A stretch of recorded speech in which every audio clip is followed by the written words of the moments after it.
Hello students.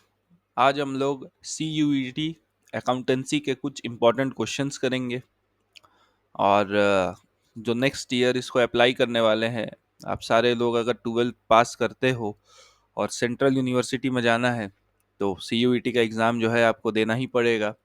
तो मैंने ये सीरीज स्टार्ट किया है जहाँ पर मैं कुछ इम्पोर्टेंट क्वेश्चंस जिसमें कॉन्सेप्ट लगेगा, अकाउंटेंसी हो, इकोनॉमिक्स हो और चाहे बिजनेस स्टडीज़ हो, उसका सेशन मैं बीच बीच में लाता रहूँगा ऐसे क्वेश्चंस खोज के।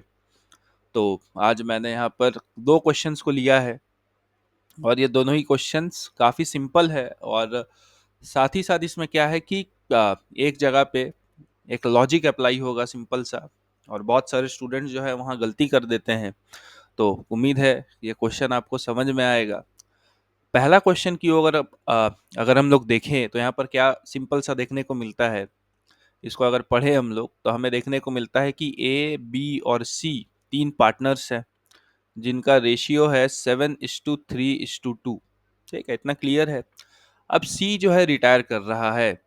सी क्या कर रहा है? रिटायर कर रहा है। रिटायर कर रहा है मतलब अच्छा, इसका शेयर जो है 2, और टोटलिटी में कितना आ जाएगा? 7+3 10, 10+2 कितना आ जाएगा? 12। तो बिजनेस में सी का शेयर कितना है टोटल? 2/12, इतना हमें ध्यान रखना है।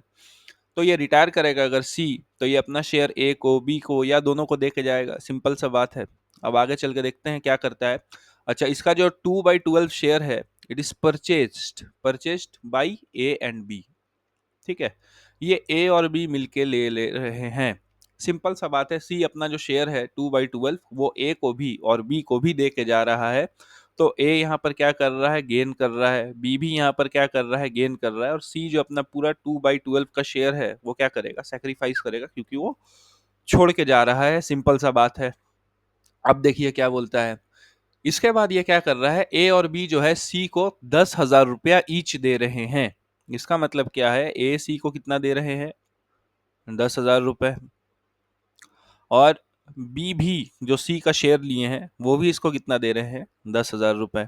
सिंपल सा बात है, यहाँ तक समझ में आया? दोनों 10-10 हज़ार रुपए दे रहे हैं कैपिटल अकाउंट से। अब हमें निकालना है यहाँ पर, अब हमें निकालना है कि ए और बी जो बिजनेस को कंटिन्यू करेंगे, पार्टनरशिप फर्म को कंटिन्यू करेंगे, उनका एनपीएसआर कितना होगा, न्यू प्रॉफिट शेयरिंग रेशियो कितना होगा।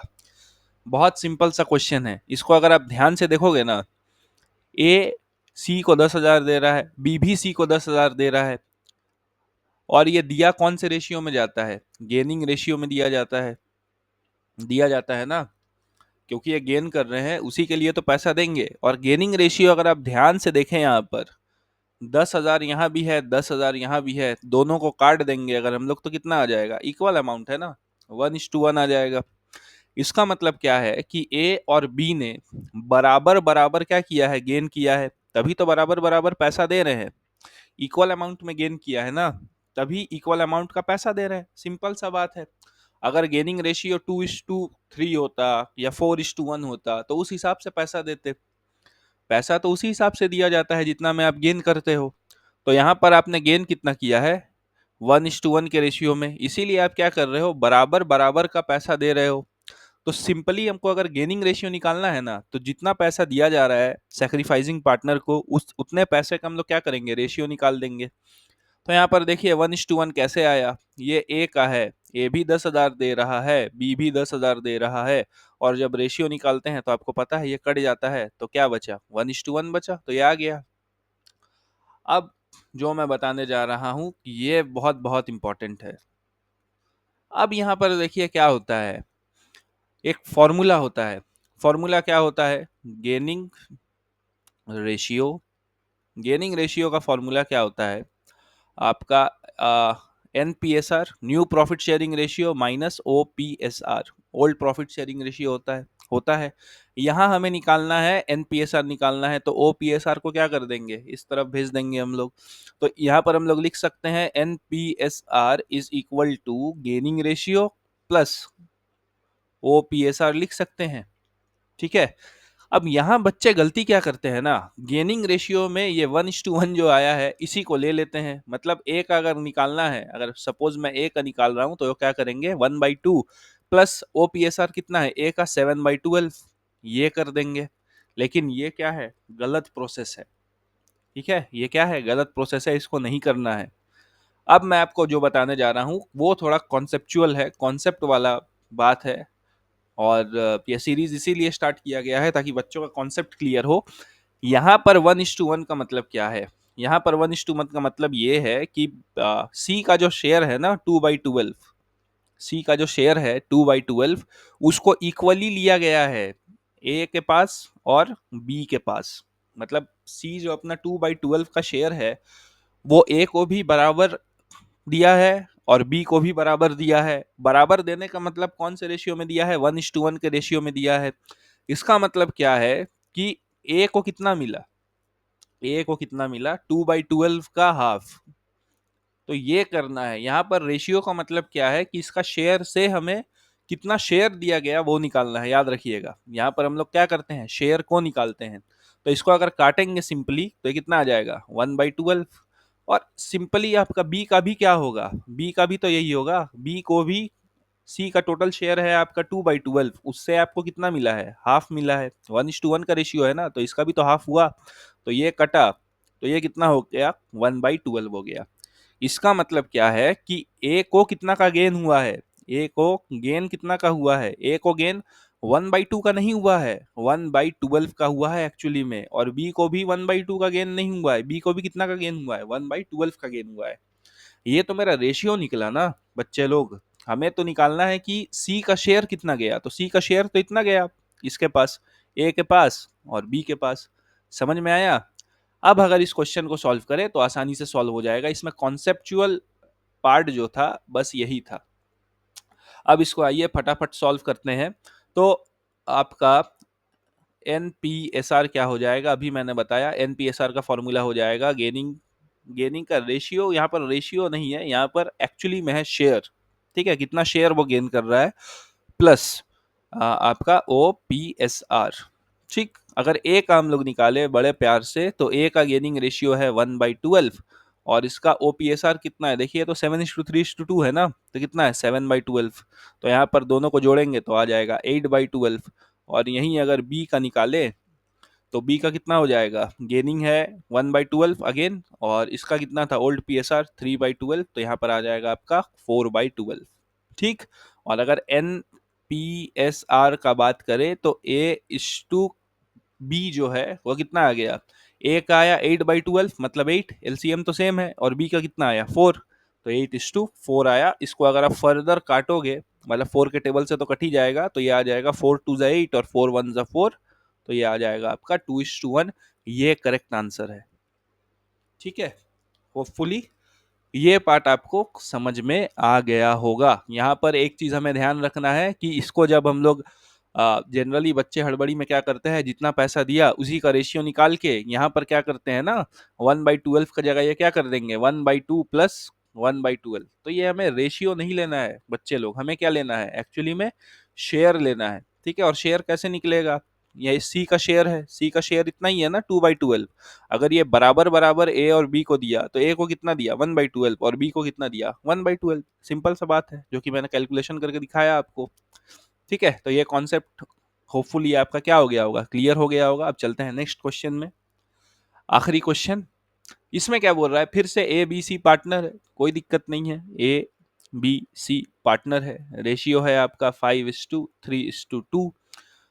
सी रिटायर्स, ठीक है, सी रिटायर कर रहा है यहाँ पर भी, लेकिन यहाँ सी का शेयर कितना है? 2/10 है। इसका ध्यान रखना है क्योंकि क्वेश्चन अलग है ना, देखने में एक जैसा लग रहा होगा लेकिन क्वेश्चन अलग है। यहाँ पर पीएसआर चेंज है अगर आप ध्यान से देखोगे तो। अच्छा, इसका शेयर जो है फिर से परचेज किया गया ए के द्वारा, और ए सी को कितना पैसा दिया है? फिर से वही बात है, 10,000 रुपए दिया गया है, ईच लिखा है ना यहाँ पर। और इसी शेयर को लिया गया बी के द्वारा, तो यहाँ पर बी सी को कितना दिया है? ₹10,000। अब क्वेश्चन में क्या बोलता है? अच्छा, अब क्वेश्चन में पूछा है गुडविल ऑफ फर्म कितना है। ठीक है, गुडविल ऑफ फर्म। अगर आपको ये बात पता होगा कि जब भी रिटायरिंग पार्टनर को पैसा दिया जाता है तो वही होता है, इसको क्या बोलते हैं? वैल्यूड गुडविल से ही तो पैसा देते हैं। क्वेश्चंस अगर आप लोगों ने बनाया होगा तो आपको पता होगा रिटायरमेंट के समय में पैसा जो दिया जाता है रिटायरिंग पार्टनर को गेनिंग पार्टनर के द्वारा, वो कैसे दिया जाता है? पहले गुडविल को वैल्यू किया जाता है, फिर उसको क्या किया जाता है, जो रिटायरिंग पार्टनर है जितना वो क्या कर रहा है, सैक्रिफाइस कर रहा है, जितना वो क्या करता है, सैक्रिफाइस करता है, उसी हिसाब से पैसा दे दिया जाता है। इसका सीधा सीधा मतलब ये है कि 2/10 शेयर जो सी ने सैक्रिफाइस किया, उसके बदले उसको कितना रुपया मिला टोटल, ए से 10,000 और बी से 10,000, तो टोटल कितना पैसा मिल गया इसको, 20,000 रुपए मिल गए। इसमें तो कोई डाउट नहीं है ना। सी अपना शेयर सेक्रीफाइस कर रहा है 2/10 का ए और बी के लिए, और ए और बी उन्हें पैसा दे रहे हैं 10,000 10,000, और ये पैसा देते कैसे हैं, वैल्यूड गुडविल से निकाल के देते हैं। ठीक, तो सीधा सीधा मतलब क्या हो गया, सी जो अपना 2/10 शेयर सेक्रीफाइस कर रहा है, उसके बदले से 10-10 20,000 रुपए मिल रहे हैं। तो इसमें हमें निकालना है टोटल। तो टोटल निकालने के लिए कुछ नहीं करते हम लोग, जब भी हम लोग को टोटल निकालने दिया रहता है ना, तो जिसका टोटल निकालना है उसको लिखते हैं। तो यहाँ पर किसका टोटल निकालना है बच्चे लोग, वैल्यूड गुडविल का टोटल निकालना है, और उसको मल्टीप्लाई कर देते हैं reciprocal of share, reciprocal of share के साथ उसको मल्टीप्लाई कर देते हैं। तो यहाँ पर अगर टोटल निकालना है, बहुत आसान है। वैल्यूड गुडविल कितना दिया है, वैल्यूड गुडविल सी को कितना दिया गया है, मतलब वैल्यूड गुडविल का जो पार्ट है सी को कितना दिया गया है, 20,000। ठीक है, इतना ही पार्ट दिया गया है ना सी को। और रेसिप्रोकल का मतलब होता है सीधे सीधे टर्म्स में, इसको जब हम लोग उल्टा कर देते हैं, रेसिप्रोकल का मतलब क्या होता है, उल्टा कर देना। तो सी का शेयर कितना है, 2/10, जितना वो सेक्रीफाइस कर रहा है, इसको हम लोग अगर कर दे 10/2, ठीक है, तो मेरा क्या निकल जाएगा, टोटल निकल जाएगा बड़े आराम से। तो ये आ जाएगा आपका 2 1 2, और यहाँ आ जाएगा आपका 2 1 2, तो यहाँ पर कितना बचेगा, 10,000। 10,000 को अगर 10 से मल्टीप्लाई करेंगे तो यहाँ पर आ जाएगा आपका 1,00,000 रुपए। देखिए बहुत आसान सा था। ऐसे ही सीयूईटी में इसी टाइप का क्वेश्चन आपको पूछा जाएगा। अगर आपके पास कोई भी सीयूईटी का क्वेश्चन है, क्वेरी है, जिसे आप चाहते हैं कि सॉल्व करें, आपसे नहीं हो रहा है, तो आप एक काम कर सकते हैं, कमेंट सेक्शन में उसको डाल सकते हैं। ठीक है, और जितना भी अलग टाइप का क्वेश्चन होगा, जैसे ये अपने आप में अलग था, ये वाला क्वेश्चन भी, क्योंकि यहाँ पर एक क्या लग रहा था, लॉजिक लगाना है। यहाँ पर अक्सर लोग गलती कर देते हैं इस वाले पॉइंट पे, रॉन्ग कर देते हैं, गलती कर देते हैं इस वाले पॉइंट पे। तो यहाँ पर हमने सीखा कि एक भाई लॉजिक है, यहाँ पर रेशियो को नहीं लेना है, शेयर को लेना है। ठीक इसी तरह यहाँ पर भी एक लॉजिक लगाना, यहाँ पर भी एक लॉजिक लगा, जब भी हमें टोटल निकालना पड़ता है तो जिसका टोटल निकाल रहे हैं उसको लिख देते हैं। जैसे यहाँ वैल्यूड गुडविल का टोटल निकाल रहे हैं तो उसको लिख दिए यहाँ पर। ठीक है, इसको 20,000 मिला, और टोटल निकालने के क्या करते हैं, शेयर को उल्टा कर देते हैं। ये जो शेयर को उल्टा करने वाला कॉन्सेप्ट है ना, ये आपके हिडन गुडविल में भी लगता है। जैसे ही आपने हिडन गुडविल बनाया होगा क्वेश्चंस वगैरह में, ठीक है, हिडन गुडविल का क्वेश्चन अगर बनाया होगा आपने, तब आपने देखा होगा उसमें भी रेसिप्रोकल का कॉन्सेप्ट लगता है। ठीक है, तो उम्मीद है ये पॉइंट आप, मतलब दो क्वेश्चंस थे इंपॉर्टेंट, ये आपको समझ में आ गया होगा। अगर समझ में आया है तो इस वीडियो को ज़्यादा लोगों के साथ शेयर कीजिए, लाइक कीजिए, और चैनल को क्या कीजिए, सब्सक्राइब करिए। और अपना कमेंट सेक्शन में ना, कमेंट सेक्शन में अपना सुझाव डालते रहिए, फीडबैक डालते रहिए कि आपको किस टाइप का क्वेश्चन चाहिए। और मुझे अगर कुछ इम्प्रूवमेंट करना है, तो जैसे मैं बोलता हूँ, समझा पाता हूँ, या मेरा राइटिंग हो गया, या जो मैं प्रेजेंट करता हूँ जिस तरीके से, वो सब में भी आपको लगता है कि अगर मुझे कुछ इम्प्रूवमेंट करना चाहिए, तो आप कमेंट सेक्शन में आराम से डाल सकते हैं। और भी मुझे क्वेश्चंस मिलता है अकाउंटेंसी, इकोनॉमिक्स और बीएसटी का, तो मैं ज़रूर इसे लाता रहूँगा। तब तक के लिए धन्यवाद, पढ़ते रहिए और अच्छे से नंबर लाते रहिए।